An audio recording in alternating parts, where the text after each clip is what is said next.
Hey guys, welcome back to another video in utility classes, and today we are going to start chapter number 1 of macroeconomics for class 12, that is circular flow of income।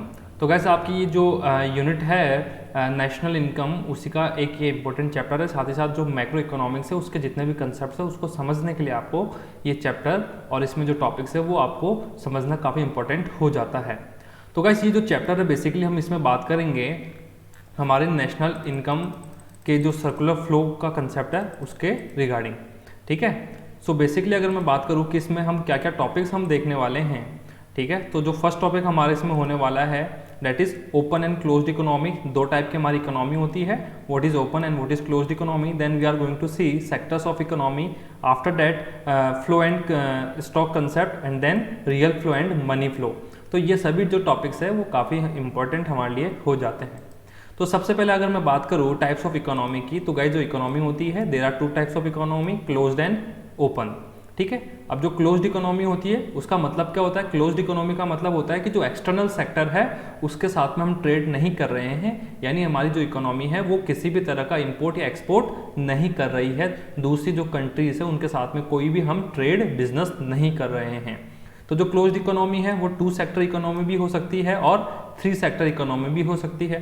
अगर 2 sector economy है, 2 sector का मतलब कि इसमें 2 sectors होते हैं, कौन से? House hold and firm. 3 sector economy में इन दोनों के अलावा एक सेक्टर और ऐड हो जाता है, वो कौन सा है? गवर्नमेंट। अब मैं बात करूँ ओपन इकोनॉमी की, तो ओपन इकोनॉमी में यानी हमारी जो इकोनॉमी है वो एक्सटर्नल सेक्टर या दूसरी कंट्रीज के साथ में बिजनेस कर रही है, ऐसी इकोनॉमी को हम बोलते हैं ओपन इकोनॉमी। तो ओपन इकोनॉमी जो होती है उसमें मेनली 4 सेक्टर्स होते हैं। Number 1 is house hold sector, number 2 is firm, number 3 is government, number 4 is external sector. इस चैप्टर में गाइज हमारे लिए जो हाउस होल्ड सेक्टर और फर्म है ये काफ़ी इंपॉर्टेंट हमारे लिए है। तो सबसे पहले हम देखते हैं हाउस होल्ड सेक्टर क्या है। तो हाउस होल्ड सेक्टर वो सेक्टर है जो क्या करता है? फर्म को फैक्टर्स ऑफ प्रोडक्शन प्रोवाइड करवाता है, ठीक है। फैक्टर्स ऑफ प्रोडक्शन, अब ये फैक्टर्स ऑफ प्रोडक्शन क्या होते हैं?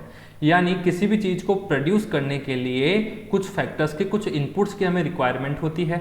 बेसिकली हमने इनको 4 पार्ट्स में डिवाइड किया है, land, labour, capital and entrepreneurship, ठीक है। तो ये फैक्टर्स ऑफ प्रोडक्शन प्रोवाइड कौन करवाता है? हाउस होल्ड सेक्टर प्रोवाइड करवाता है, ठीक है। किसको करवाता है? फर्म। अब फर्म क्या होती है? Produce goods and services by using factors of production, यानी इन फैक्टर्स ऑफ प्रोडक्शन को यूज कर जो गुड्स एंड सर्विसेज प्रोड्यूस करता है सेक्टर, उस सेक्टर को हम क्या बोलते हैं? Firms. Is that clear? House hold sector factors of production provide करवाता है फर्म को, फिर फर्म क्या करती है? उन फैक्टर्स ऑफ प्रोडक्शन को यूज कर गुड्स एंड सर्विसेज प्रोड्यूस करती है, ठीक है। अब मैं बात करूं स्टॉक एंड फ्लो कंसेप्ट की, ठीक है। तो यहाँ पे हमारे ये 2 कंसेप्ट होते हैं, यानी जो इकोनॉमिक वेरिएबल्स होते हैं basically they are 2 types, stock variable and flow variable. अब देखिए स्टॉक वेरिएबल क्या होता है? स्टॉक वेरिएबल का मतलब ऐसा इकोनॉमिक वेरिएबल जो हम किसी एक पर्टिकुलर पॉइंट ऑफ टाइम पर मेजर करते हैं। These are measured at a particular point of time. For example हम इनको किसी डेट पर करें कि एज ऑन 31 मार्च, जैसे हमारी जो बैलेंस शीट है, ठीक है, हम उसको किसी एक पर्टिकुलर डेट पर मेजर करते हैं। उसकी जो पोजीशन है, उसकी जो वैल्यू होती है वो किसी एक डेट पे होती है कि आज के दिन हमारी मशीन की वैल्यू इतनी है, ठीक है, इस डेट को हमारे फर्नीचर की वैल्यू इतनी है। तो इसके अगर मैं इकोनॉमिक्स में कुछ एग्जांपल्स की बात करूँ तो नेशनल वेल्थ हमारा एक एग्जांपल है, साथ ही साथ बैंक बैलेंस भी हमारा एक एग्जांपल है जो हम एक नॉर्मल एग्जांपल लिए हैं, ठीक है। अब मैं फ्लो वेरिएबल की बात करूँ तो ऐसे इकोनॉमिक वेरिएबल जिनको हम पूरे एक पीरियड के दौरान कैलकुलेट करते हैं, ठीक है। These are measured over a period of time, ठीक है। फॉर एग्जाम्पल हम पूरा कैलकुलेट करेंगे पूरे 1 महीने का या पूरे 1 वीक का या पूरे 1 ईयर का या 10 ईयर का, ठीक है। फॉर एग्जाम्पल नेशनल इनकम, जैसे नेशनल इनकम जो होती है हम पूरी ईयर की कैलकुलेट करते हैं कि हमारे लास्ट ईयर की या इस ईयर की हमारी जो नेशनल इनकम है इतनी है। पॉपुलेशन इंक्रीज, तो पॉपुलेशन इंक्रीज हम ऐसा तो बोलते नहीं है कि आज 2 बजे हमारी पॉपुलेशन इतनी इंक्रीज हो गई। हम क्या बोलते हैं कि लास्ट 1 ईयर में या लास्ट 1 मंथ में इतनी हमारी पॉपुलेशन इंक्रीज हो गई है। तो जो फ्लो कंसेप्ट होता है इसके साथ में तो गाइस आपको पता होना चाहिए कि एक टाइम डायमेंशन जरूर होती है, यानी आपको एक टाइम मेंशन होता है कि इतने टाइम के अंडर ये चीज़ इतनी इंक्रीज या डिक्रीज हुई है। और जो स्टॉक कंसेप्ट होता है इसमें कोई भी टाइम नहीं होती है, ठीक है, कि कितना टाइम पीरियड होता है। फ्लो कंसेप्ट में टाइम पीरियड होता है और स्टॉक में टाइम पीरियड नहीं होता है। अब मैं बात करूं कि इसके कुछ हम एग्जांपल्स देखने वाले हैं। Classify the following as stock and flow. हमें कुछ एग्जांपल्स गिवन है और हमको ये चेक करना है कि ये स्टॉक है कि फ्लो है। तो amount of bank deposit as on 31 March. अब देखिए यहाँ पे बैंक डिपॉजिट का अमाउंट हम देख रहे हैं किसी एक पर्टिकुलर डेट को, पर्टिकुलर पॉइंट ऑफ टाइम। तो मैंने आपको पहले ही ये क्लियर किया है कि जब भी हम किसी एक पर्टिकुलर पॉइंट ऑफ टाइम पर अगर कोई चीज मेजर करते हैं तो उसे हम क्या बोलते हैं, स्टॉक कंसेप्ट। तो ये हमारा कौन सा कंसेप्ट होगा, स्टॉक कंसेप्ट। ठीक है, अब मैं बात करूं सेकंड लॉसेस। तो देखिए लॉसेस ऐसे तो होता नहीं है कि आज मेरे को 1:30 बजे या मेरे को 3 तारीख को इतना लॉस हुआ। ठीक है, लॉसेस हम मेजर करते हैं, चाहे प्रॉफिट हो चाहे लॉस हो चाहे इनकम हो। ठीक है, ये हम मेजर करते हैं over the period of time. ठीक है, कि लास्ट 1 ईयर का मेरा लॉस इतना है या प्रॉफिट इतना है, लास्ट 1 मंथ का प्रॉफिट इतना है या लॉस इतना है। तो ये हमारा हो जाएगा फ्लो कंसेप्ट। ठीक है, अब बात करें हम production of cement in the year. देखिए ईयर आपको ऑलरेडी मेंशन है कि पूरे ईयर में इतना प्रोडक्शन हुआ है, तो ये हमारा क्या हो जाएगा, फ्लो कंसेप्ट। ठीक है, देन प्रॉफिट, मैंने आपको बताया था अगर लॉसेस भी अगर हमारा फ्लो कंसेप्ट है तो प्रॉफिट भी हमारा फ्लो कंसेप्ट होगा। ठीक है, then population of India as on 31 March, फिर से आपको डेट मेंशन है। ठीक है, कि इतनी डेट को इंडिया की पॉपुलेशन इतनी थी, तो ये हमारा कौन सा कंसेप्ट हो जाएगा, स्टॉक कंसेप्ट। और national income of the country, तो गाइज ये हमने एग्जांपल में ही देखा था कि जो नेशनल इनकम होती है वो फ्लो कंसेप्ट होती है। Why, because it is measured over a period of time. ऐसा तो नहीं है कि आज हमारी नेशनल इनकम इतनी है, हम क्या चेक करते हैं, लास्ट पूरे जो 1 ईयर है या लास्ट पूरा जो हमारा फाइनेंशियल ईयर है, ठीक है, उसके हमारी नेशनल इनकम इतनी है। तो आई होप कि आपको एग्जाम्पल्स अच्छे से क्लियर हो चुके होंगे। अब मैं बात करूं टाइप्स ऑफ फ्लो की। स्टॉक कंसेप्ट और फ्लो कंसेप्ट हमने देखा है, तो जो फ्लो होता है वो भी 2 टाइप का होता है वेरिएबल नॉर्मली, लाइक एक तो होता है रियल फ्लो, एक होता है मनी फ्लो। ठीक है, काफ़ी छोटा सा टॉपिक है बट इंपॉर्टेंट है। अब देखिए रियल फ्लो जो होता है, ठीक है, इसमें किसी भी तरह का कोई भी मनी इन्वॉल्व नहीं होता है। इसमें ओनली फिजिकल गुड्स इन्वॉल्व होती है, यानी गुड्स एंड सर्विसेज या फैक्टर्स ऑफ प्रोडक्शन। तो इसमें बेसिकली दो तरह के फ्लो होंगे हमारे। ठीक है, अगर मैं 2 सेक्टर इकोनॉमी की बात करूं तो एक तो जैसे मान लीजिए ये हाउस होल्ड है और ये क्या है, फर्म। ठीक है, तो हाउस होल्ड क्या करेगा, फर्म को सबसे पहले क्या देता है, फैक्टर्स ऑफ प्रोडक्शन। क्या देता है, फैक्टर्स ऑफ प्रोडक्शन।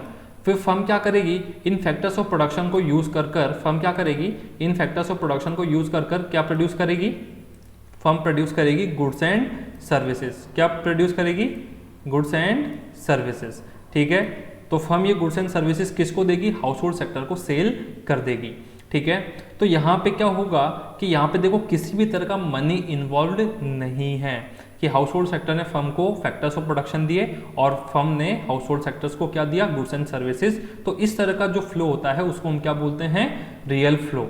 ठीक है, अब ये हमने एग्जाम्पल देख लिए हैं। अब ये देखिए it is also known as physical flow, यानी इसका जो अदर नेम है वो क्या है, फिजिकल फ्लो। ठीक है, अब मनी फ्लो की मैं बात करूं तो इसमें मनी इन्वॉल्व होता है।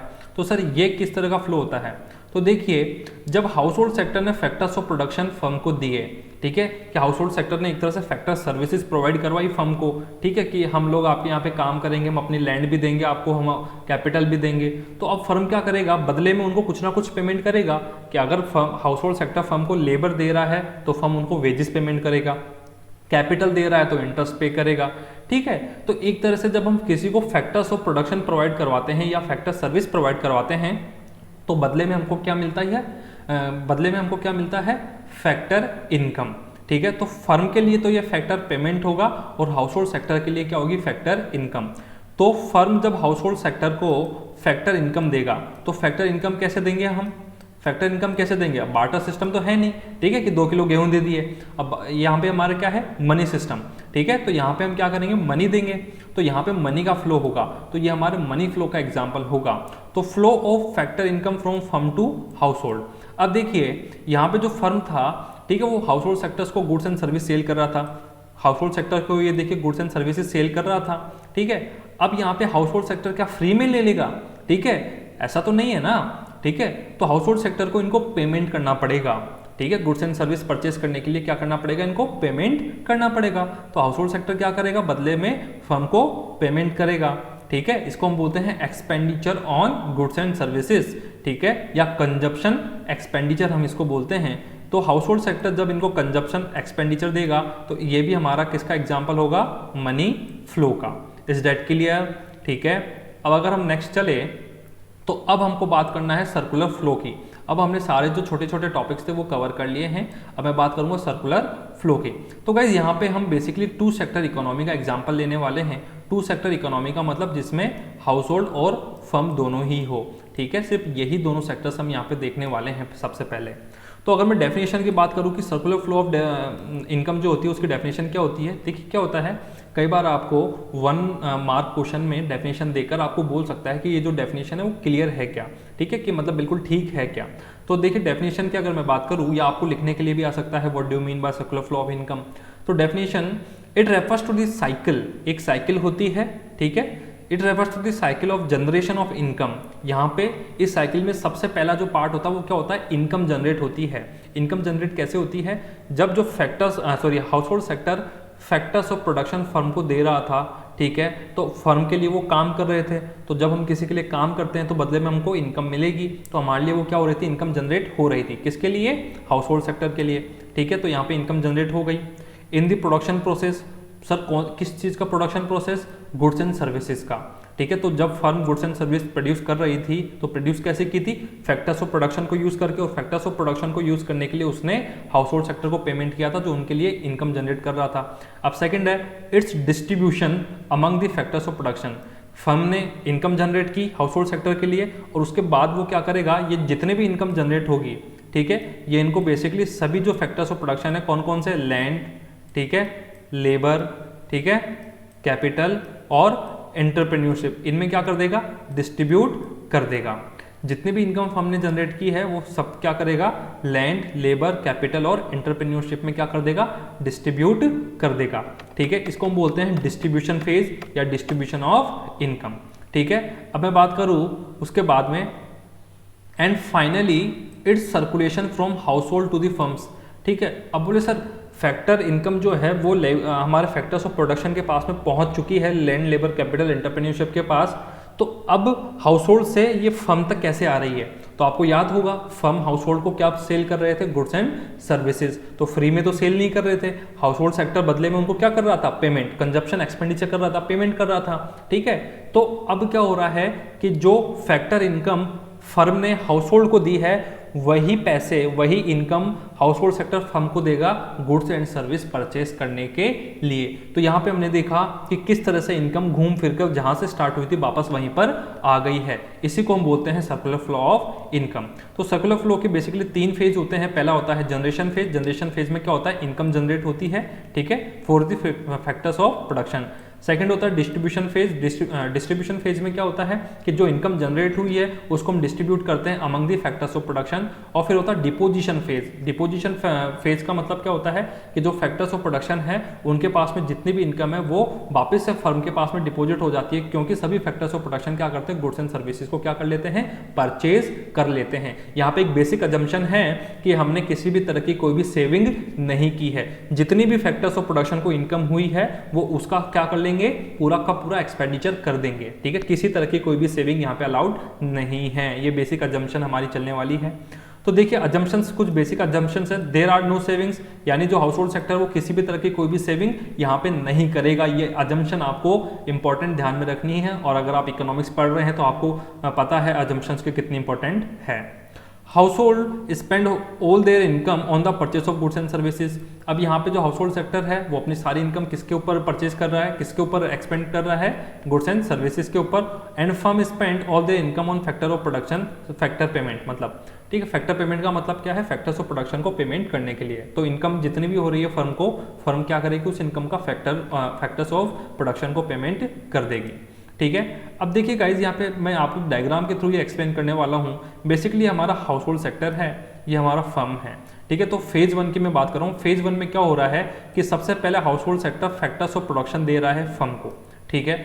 अब फर्म क्या करेगी, बदले में इनको फैक्टर पेमेंट करेगी, ठीक है। अगर ये फैक्टर सर्विसेज प्रोवाइड करवा रहे हैं तो फर्म भी हाउस होल्ड सेक्टर को क्या देगी, फैक्टर पेमेंट। तो यहाँ पे एक चीज़ हमारी क्लियर हो जाती है कि यहाँ पे फैक्टर पेमेंट, अब देखिए जो फैक्टर पेमेंट है ये है फर्म के लिए, क्योंकि फर्म पेमेंट कर रही है। लेकिन हाउस होल्ड सेक्टर के लिए क्या है, इनकम, फैक्टर इनकम। तो पहली चीज यहाँ पे क्लियर हो जाती है कि फैक्टर पेमेंट और फैक्टर इनकम दोनों क्या रहेंगे, इक्वल। दोनों क्या रहेंगे, इक्वल, ठीक है। एक सेक्टर के लिए फैक्टर पेमेंट है तो दूसरे सेक्टर के लिए क्या है, फैक्टर इनकम, ठीक है। अब मैं नेक्स्ट फेज की बात करूं तो फेज हमारा जो 2 है, सॉरी यहाँ पे फेज 1 में और फेज 2 मैंने आपको एक्सप्लेन किया। फेज 1 में क्या हो रहा था कि ये फैक्टर्स ऑफ प्रोडक्शन इनको दे रहे थे, ठीक है, और फेज 2 में क्या हो रहा था, फैक्टर पेमेंट इनके पास में जा रहा था। फेज 1 का मतलब क्या हो रहा था, इनकम जनरेट हो रही है फैक्टर्स ऑफ प्रोडक्शन को यूज करके, और फेज 2 का मतलब डिस्ट्रीब्यूशन फेज। तो ये जो इनकम हुई है वो यहाँ पे ये डिस्ट्रीब्यूट कर दिए among the factors of production, ठीक है। ये फैक्टर्स ऑफ प्रोडक्शन के पास में यहाँ पे इनकम जा रही थी, ठीक है। अब मैं बात करूँ फेज 3 की, तो फेज 3 में क्या है कि जो हाउस होल्ड सेक्टर है, ठीक है, और ये है फर्म, तो अब फैक्टर्स ऑफ प्रोडक्शन के पास में अपनी इनकम मिल चुकी है और फर्म की गुड्स प्रोड्यूस हो चुकी है। तो अब फर्म क्या करेगी, अपनी जो गुड्स एंड सर्विसेज है, ऐसा तो नहीं है ना अपने गोडाउन में भर के रखेगी, उसने क्यों प्रोड्यूस की है, सेल करने के लिए, ठीक है। किसको सेल करेगी सर, अब एक ही तो सेक्टर है फर्म के अलावा, कौन, हाउस होल्ड। अच्छा, यहाँ पे मैं आपको एक चीज़ क्लियर कर देता हूँ, बहुत सारे स्टूडेंट्स को ये कन्फ्यूजन रहता है कि सर मान लीजिए अगर दूसरी फर्म ने परचेज कर लिया तो ऐसा नहीं हो सकता क्या कि दूसरी फर्म परचेज कर ले, ठीक है। तो यहाँ पे आपको ये ध्यान में रखना है कि यहाँ पे फर्म कोई एक ऑर्गेनाइजेशन नहीं है, ठीक है। जो भी परचेस कर रहा है उसी को हम बोलते हैं हाउस होल्ड, और जो भी गुड्स प्रोड्यूस कर रहा है उसको हम बोलते हैं फर्म, चाहे वो कोई इंडिविजुअल हो, चाहे वो कोई बिजनेस ऑर्गेनाइजेशन हो, ठीक है। हो सकता है कोई जो फर्म है, अगर वो जब गुड्स प्रोड्यूस कर रही है तो हम उसको फर्म बोल देंगे, और वो भी अगर किसी से गुड्स परचेस कर रही है किसी भी रीजन से, तो वो हाउस होल्ड सेक्टर में भी आएगा, ठीक है। ऐसे ही हाउस होल्ड सेक्टर के जो कुछ लोग हैं, हो सकता है वो किसी टाइम पे फैक्टर सर्विस प्रोवाइड करवाए तो हाउस होल्ड सेक्टर में काउंट होंगे, और अगर वो भी कोई गुड्स एंड सर्विसेज का क्या कर रहे हैं, प्रोडक्शन कर रहे हैं, तो वो फर्म में भी काउंट हो जाएंगे, ठीक है। तो ऐसा बिल्कुल भी नहीं है कि हाउस होल्ड सेक्टर और फर्म बिल्कुल मिक्स नहीं हो सकते हैं। तो फेज 3 की मैं बात करूंगा कि जो फर्म है उसने गुड्स एंड सर्विसेज प्रोड्यूस की थी, अब वो गुड्स एंड सर्विसेज जो उसने प्रोड्यूस की है वो क्या करेगी उनका, कि सर अपने गोडाउन में जमा कर लेंगे, नहीं, वो क्या करेंगे, हाउस होल्ड सेक्टर को सेल करेंगे, ठीक है। हाउस होल्ड सेक्टर को क्या करेंगे, सेल करेंगे, ठीक है। ये हाउस होल्ड सेक्टर को इन्होंने सेल कर दी, तो सर फ्री में नहीं सेल करेंगे, ये हम पहले ही देख चुके हैं। तो हाउस होल्ड सेक्टर बदले में इनको क्या देगा, कंजप्शन एक्सपेंडिचर, यानी जो गुड्स एंड सर्विसेज है उनका टोटल पेमेंट इनको देगा। तो यहाँ पे एक चीज़ हमने देख ली है कि सर हाउस होल्ड सेक्टर के पास में जो फैक्टर इनकम थी, ठीक है, इस फैक्टर इनकम से ही तो ये गुड्स एंड सर्विसेज परचेस कर रहे हैं। तो जो फैक्टर इनकम है वो हमारी टोटल प्रोडक्शन के इक्वल है, क्यों, क्योंकि सर फर्म ने जितने भी गुड्स एंड सर्विसेज प्रोड्यूस की थी वो सभी हमने खरीद ली है। तो यानी फर्म का जो टोटल प्रोडक्शन था और हमारी जो टोटल इनकम थी वो क्या है, दोनों सेम है। तो total production equals to total income, ठीक है। अब दूसरी चीज़ देखिए कि जो हाउस होल्ड सेक्टर ने गुड्स एंड सर्विसेज परचेस की है ना, तो परचेस किस लिए की है, वापस से सेल करने के लिए नहीं सर, कंजम्पशन करने के लिए, ठीक है। अगर वापस से सेल करने के लिए परचेस करते तो उसको हाउस होल्ड थोड़ी ना बोलते, उसको हम बोलते फर्म, ठीक है। तो हाउस होल्ड सेक्टर ने कंजप्शन के लिए क्या की है, गुड्स एंड सर्विसेज, तो उन्होंने जो गुड्स एंड सर्विसेज परचेज की उसको हम बोलते हैं कंजप्शन, ठीक है। तो यहाँ पे जो टोटल प्रोडक्शन है that will equal to total consumption, ठीक है। ये बेसिक आपको इक्वेशंस यहाँ पे याद रखनी है। अब देखिए आपका फेज 1, 2 और 3 तीनों एक साथ हैं, तो जब आपको अगर सर्कुलर फ्लो का डायग्राम बनाने के लिए बोला जाए तो आपको यही डायग्राम बनाना है, जिसमें सबसे पहले हाउस होल्ड फर्म को फैक्टर्स ऑफ प्रोडक्शन प्रोवाइड करवा रहा है, ठीक है। फिर फर्म जो है वो आपको गुड्स एंड सर्विसेज प्रोवाइड करवा रही है, ठीक है। उसके बाद में क्या हो रहा है कि जो फर्म है वो फैक्टर पेमेंट कर रही है हाउस होल्ड को, और जो हाउस होल्ड है वो गुड्स एंड सर्विसेज के बदले में कंजप्शन एक्सपेंडिचर कर रहा है, ठीक है। अब देखिए यहाँ पे एक चीज़ इंपॉर्टेंट है कि सर जब ये house hold factors of production provide करवा रहा है फर्म को, तो यहाँ पे किसी भी तरह का कोई भी मनी फ्लो नहीं हो रहा है, ठीक है। और साथ ही साथ जब firm goods and services provide करवा रही है किसको, हाउस होल्ड को, तो यहाँ पे भी किसी तरह का कोई मनी फ्लो नहीं हो रहा है।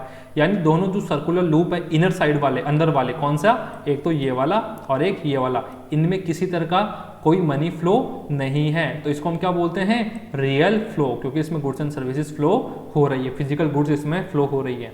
अगर मैं आउटर लूप की बात करूं तो देखिए सबसे पहले इस वाले लूप में यहाँ पे क्या हो रहा है, फैक्टर पेमेंट। फैक्टर पेमेंट कौन कर रहा है, फर्म कर रही है, किसको, हाउस होल्ड को, ठीक है। और दूसरा जो आउटर लूप है वो है कंजप्शन एक्सपेंडिचर का, जो हाउस होल्ड सेक्टर कर रहा है फर्म्स के ऊपर for the purchase of goods and services. तो इसमें भी मनी इन्वॉल्व है और इसमें भी मनी इन्वॉल्व है, तो इसको हम क्या बोलेंगे, मनी फ्लो। तो एक चीज़ हमारी यहाँ पे और क्लियर हो जाती है कि सर रियल फ्लो और मनी फ्लो हमेशा इक्वल रहेंगे, इनकी वैल्यू इक्वल रहेगी, इनका मीनिंग इक्वल नहीं रहेगा, ठीक है। इनकी वैल्यू क्या रहेगी, इक्वल, ठीक है।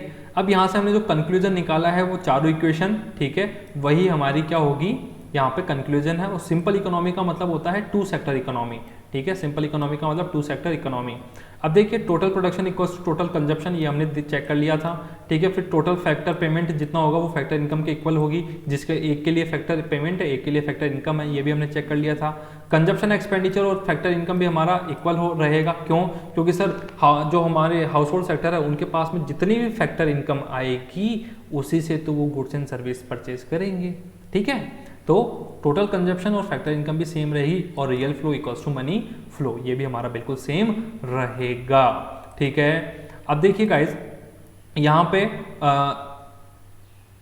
एक और हमारा छोटा सा डायग्राम है टू सेक्टर इकोनॉमी, यानी यहाँ पे हाउस होल्ड सेक्टर और फर्म दोनों ही रहेंगे, लेकिन यहाँ पे एक छोटा सा एडिशन हो जाता है। छोटा सा एडिशन यहाँ पे क्या है?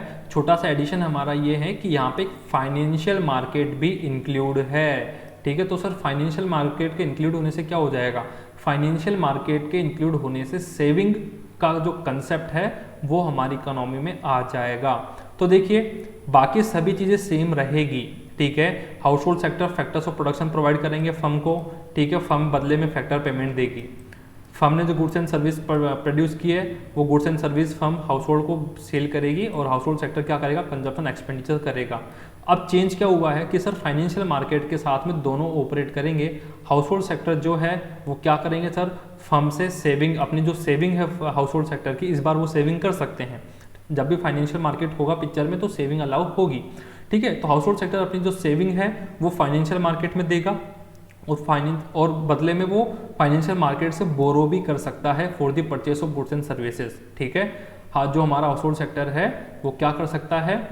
फाइनेंशियल सेक्टर जो है लाइक बैंक्स वगैरह, ठीक है, वहाँ से क्या कर सकता है? बोरो, यानी मनी उधार भी ले सकता है, क्रेडिट पे ले सकता है मनी, ठीक है, लोन ले सकता है for the purchase of goods and services. ऐसे ही जो फर्म्स है वो भी अपनी जो सेविंग्स है, ठीक है, वो फाइनेंशियल मार्केट में दे सकती है, ठीक है, और वहाँ से इंटरेस्ट अर्न कर सकती है। और जो फर्म्स है वो अगर उनको नीड है तो वो फाइनेंशियल मार्केट से मनी बोरो भी कर सकती है, बोरो यानी लोन ले सकती है, ठीक है।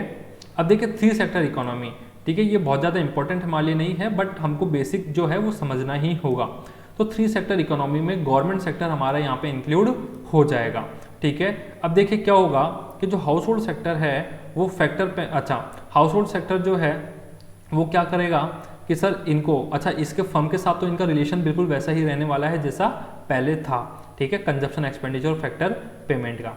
अब यहाँ पे कुछ चीज़ें चेंज हो जाएगी, लाइक फाइनेंशियल मार्केट यहाँ पे इंक्लूड है, तो यहाँ पे जो तीनों सेक्टर है, हाउस होल्ड सेक्टर, फर्म और गवर्नमेंट, तीनों ही क्या करेंगे? इन फाइनेंशियल मार्केट से बोरो भी कर सकते हैं मनी और फाइनेंशियल मार्केट में ये सेव भी कर सकते हैं। अब गाइस हमें रिलेशनशिप देखनी है हाउस होल्ड और गवर्नमेंट के बीच में। तो देखिए हाउस होल्ड सेक्टर क्या करेगा? गवर्नमेंट को सबसे पहले तो टैक्स देगा, ठीक है, मतलब हाउस होल्ड सेक्टर से गवर्नमेंट में क्या फ्लो होगा? Tax payment. बदले में गवर्नमेंट क्या करती है? इनको ट्रांसफर पेमेंट देती है। ट्रांसफर पेमेंट का मतलब सब्सिडीज हम जिनको बोलते हैं, आगे ये इंपॉर्टेंट आने वाला है टॉपिक हमारे लिए कि हमको नेशनल इनकम के कैलकुलेशन के टाइम पर net indirect tax and subsidies देखनी होगी। तो subsidies are the example of transfer payment. Transfer payment का मतलब क्या होता है? जो हम कोई सर्विस प्रोवाइड करे बिना ही अगर हमको कोई इनकम होती है उसको हम क्या बोलते हैं? ट्रांसफर इनकम, ठीक है। और साथ ही साथ जो गवर्नमेंट है वो इनको फैक्टर पेमेंट भी करेगी। फैक्टर पेमेंट क्यों? क्योंकि सर हाउस होल्ड सेक्टर के कुछ लोग हैं जो गवर्नमेंट में क्या है? एम्प्लॉय है या गवर्नमेंट को फैक्टर सर्विसेज प्रोवाइड करवा रहे हैं, जिसके बदले में गवर्नमेंट क्या करेगी? हाउस होल्ड सेक्टर को फैक्टर पेमेंट देगी। अब मैं बात करूं गवर्नमेंट और फर्म की, तो इनमें देखिए किस तरह का रिलेशन होगा, ठीक है।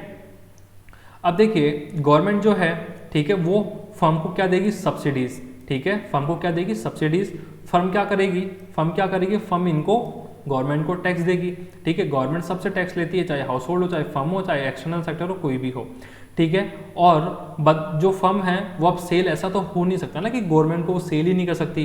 भैया गवर्नमेंट का भी जो ऑफिस है वहाँ पे भी फर्नीचर चाहिए, वहाँ पे फैन चाहिए, एसी चाहिए, इलेक्ट्रिसिटी चाहिए, हर चीज़ चाहिए। तो परचेज कहाँ से करेगा? फर्म से। गवर्नमेंट कहाँ से परचेज करेगी? फर्म से, ठीक है। तो फर्म क्या करेगी? इनको गुड्स एंड सर्विसेज क्या करेगी? सेल करेगी गवर्नमेंट को, और बदले में जो गवर्नमेंट है वो इनको क्या देगी? पेमेंट देगी for the purchase of goods and services, ठीक है। अब देखिए नेक्स्ट जो हमारा है, ठीक है, यहाँ पे हमको देखना है कि role of government sector in the economy, ठीक है। तो सबसे पहला क्या है? Collect taxes from household and firm. Government क्या करती है? पहला जो इंपॉर्टेंट काम जो गवर्नमेंट बड़ी शिद्दत से करती है वो क्या है? कि हाउस होल्ड से और फर्म से टैक्सेस कलेक्ट करना। फिर क्या होता है, make transfer payment to household. ठीक है, गवर्नमेंट क्या करती है, जो हाउस होल्ड्स है उनको ट्रांसफर पेमेंट करती है, लाइक स्कॉलरशिप्स हो गए हैं, पेंशन हो गए हैं, कई तरह की सब्सिडीज भी डायरेक्ट देती है गवर्नमेंट। ठीक है, लाइक एलपीजी सब्सिडी है। पार्ट 3 है provide subsidies to the firm. Government जो फर्म्स होती है, ठीक है, उनको बहुत तरह की सब्सिडीज गवर्नमेंट प्रोवाइड करवाती है। ठीक है, फिर होती है invest it's saving into financial market, यानी गवर्नमेंट की भी कुछ सेविंग्स होती है जिनको गवर्नमेंट क्या करती है, फाइनेंशियल मार्केट में इन्वेस्ट करती है और फाइनेंशियल मार्केट से मनी बोरो भी कर सकती है। नंबर 5 है purchase goods and services from the firm. Goods and services purchase करती है किससे, फर्म से। ये तो बेसिक सी चीज है। ठीक है, और provide factor income to household for using factor services. ये हमने देखा था कि जो हाउस होल्ड सेक्टर है उनके बहुत सारे जो लोग थे वो गवर्नमेंट में एम्प्लॉइज थे। ठीक है, गवर्नमेंट के जितने भी एम्प्लॉइज होते हैं वो सभी हाउस होल्ड सेक्टर से होते हैं। ठीक है, और इसके अलावा हाउस होल्ड सेक्टर बहुत तरह की फैक्टर सर्विसेज भी प्रोवाइड करवाता है गवर्नमेंट को, तो बदले में गवर्नमेंट क्या देती है, उनको फैक्टर पेमेंट देती है या फैक्टर इनकम देती है। ठीक है, अब देखिए यहाँ पे फोर्थ सेक्टर इकोनॉमी है। ठीक है, थोड़ा सा पहले से ये कॉम्प्लेक्स हो जाएगा बट बहुत ज़्यादा इंपॉर्टेंट हमारे लिए नहीं है। तो फोर्थ सेक्टर इकोनॉमी में जो नया सेक्टर ऐड हुआ है वो कौन सा है, फॉरेन सेक्टर। बाकी के तीनों सेक्टर के साथ में वही बिल्कुल एज इट इज रिलेशन रहने वाला है। तो यहाँ पे हमको देखना है कि फॉरेन सेक्टर से किस तरह का हमारा रिलेशन होने वाला है। तो देखिए सबसे पहले जो हाउस होल्ड है वो क्या करेगा, फॉरेन सेक्टर से यानी एक्सटर्नल कोई दूसरी कंट्री या इंटरनेशनल ट्रेड हम बोल सकते हैं उसको, तो वहाँ से हम क्या करेंगे, कोई भी चीज़ इंपोर्ट कर सकते हैं। अगर इंपोर्ट करेंगे तो हमको क्या देना होगा, पेमेंट देना होगा। ठीक है, अब देखिए नॉन ट्रांसफर पेमेंट, अच्छा कई बार नेट ट्रांसफर पेमेंट, कई बार क्या होता है factor payment two factor services. अच्छा कई बार क्या होता है कि जो हाउस होल्ड सेक्टर है वो क्या करता है, कई बार फॉरेन जो सेक्टर है वहाँ पे भी जो सर्विसेज है अपनी फैक्टर सर्विसेज है वो प्रोवाइड करवाता है, यानी फैक्टर्स ऑफ प्रोडक्शन प्रोवाइड करवाता है। ठीक है, तो बदले में जो एक्सटर्नल सेक्टर है वो क्या करता है, फैक्टर पेमेंट करेगा। अब मैं बात करूँ फर्म की और फॉरेन सेक्टर की, तो यहाँ पे फर्म और फॉरेन सेक्टर जो है इनमें बेसिकली एक ही रिलेशन होता है, वो क्या होता है, इंपोर्ट एक्सपोर्ट का। ठीक है, कि जो फर्म है वो एक्सटर्नल सेक्टर्स को क्या कर सकती है, एक्सपोर्ट भी कर सकती है और वहाँ से इंपोर्ट भी कर सकती है। ठीक है, अब देखिए रोल ऑफ एक्सटर्नल सेक्टर हम यहाँ पे देखने वाले हैं। ठीक है, ये आपको एमसीक्यूज में आ सकता है। Receives revenue from all 3 sectors for export of goods and services. तो जो फॉरेन सेक्टर है वो क्या करता है, हाउस होल्ड को भी गुड्स सेल करता है, गवर्नमेंट को भी गुड्स सेल करता है, फर्म को भी गुड्स सेल कर सकता है। ठीक है, तो इन सभी को वो गुड्स सेल कर रेवेन्यू अर्न कर सकता है। Make payment for the import of goods and services from the government and firms. अब देखिए जो हाउस होल्ड सेक्टर है वो फर्म से और गवर्नमेंट से दोनों से ही गुड्स परचेज कर सकता है। बोले सर हाउस होल्ड सेक्टर से क्यों नहीं, तो यहाँ पे आपको क्लियर करना है हाउस होल्ड सेक्टर से गुड्स सर्विस परचेज क्यों नहीं करेगा वो, क्योंकि house hold sector goods produce नहीं करते हैं। ठीक है, गुड्स प्रोड्यूस कौन करता है, गुड्स एंड सर्विसेज प्रोड्यूस कौन करता है, गवर्नमेंट या फर्म। ठीक है, अगर वो हाउस होल्ड सेक्टर गुड्स या सर्विस प्रोड्यूस कर रहे हैं तो फिर वो हाउस होल्ड नहीं होंगे, वो क्या हो जाएंगे, फर्म हो जाएंगे। ठीक है, also make factor payment and transfer payment to household sector. और हाँ, ये जो एक्सटर्नल सेक्टर है हमारा वो क्या करता है, फैक्टर पेमेंट प्रोवाइड करवाता है। हाउस होल्ड सेक्टर के जो फैक्टर्स ऑफ प्रोडक्शन यूज कर रहे हो बदले में फैक्टर पेमेंट देगा। ठीक है, और ट्रांसफर पेमेंट का मतलब क्या होता है, कई बार बिना फैक्टर सर्विसेज प्रोवाइड करवाए ही हमें जो पेमेंट मिल जाता है उसको हम बोलते हैं ट्रांसफर पेमेंट, एक तरह से गिफ्ट। ठीक है, तो गाइज ये था हमारा कुछ basic circular flow of income का एक इंपॉर्टेंट चैप्टर। ठीक है, तो यहाँ पे कुछ न्यूमेरिकल्स हमें देखने थे, जस्ट अ सेकेंड।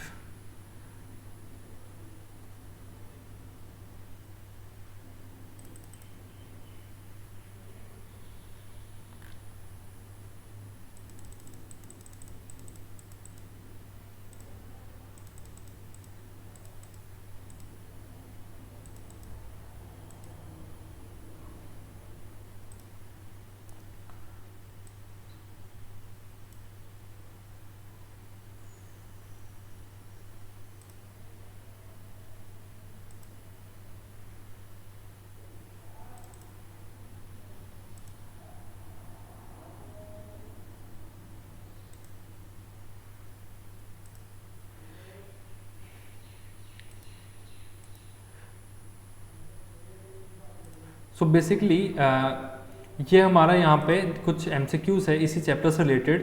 तो ये MCQs हम देखने वाले हैं जिससे हमें क्लियर हो जाएगा कि हमने जो भी टॉपिक पढ़े हैं वो हमें समझ में आए हैं कि नहीं आए।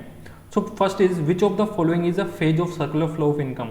तो हमने देखा था कि जो सर्कुलर फ्लो ऑफ इनकम है बेसिकली उसमें 3 फेजेस होते थे। कौन कौन सा होता था? सबसे पहले जनरेशन फेज होता था, फिर डिस्ट्रीब्यूशन और फिर थर्ड क्या होता था? डिपोजिशन। ठीक है, तो यहाँ पे मैं आपको पहले ही क्लियर कर देता हूँ कि यहाँ पे एक से ज़्यादा आंसर भी राइट हो सकते हैं। तो जनरेशन फेज बिल्कुल होता है, सर्कुलेशन फेज कोई फेज नहीं होता है। ठीक है, सर्कुलेशन फेज जो था वो कोई भी फेज नहीं होता है। डिपोजिशन फेज होता है। ठीक है, तो यहाँ पे कौन कौन सा राइट है? राइट कौन कौन सा है? राइट है हमारा एक तो जनरेशन फेज और एक डिपोजिशन फेज, ए एंड सी। ठीक है,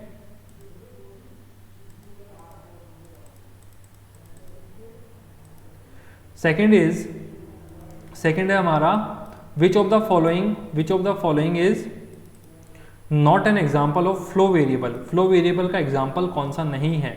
तो number of birth during a year, देखिए ईयर आ गया तो यहाँ पे मीन्स ये तो फ्लो वेरिएबल है। ठीक है, ये फ्लो वेरिएबल है।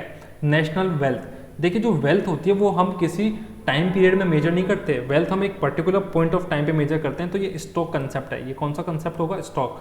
नेशनल इनकम हमने देखा था कि फ्लो कंसेप्ट होता है। ठीक है, नेशनल इनकम कौन सा कंसेप्ट होता है? फ्लो कंसेप्ट होता है।